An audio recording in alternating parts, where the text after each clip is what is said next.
vás. Jistě nikdo nesledoval.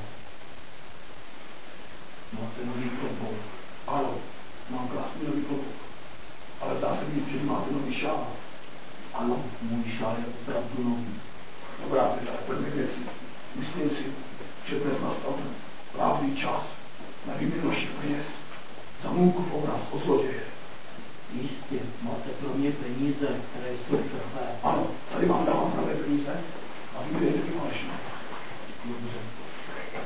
To pašte, ty falešné peníze. Dobrá, uděláme to tak. Vy pravý peníze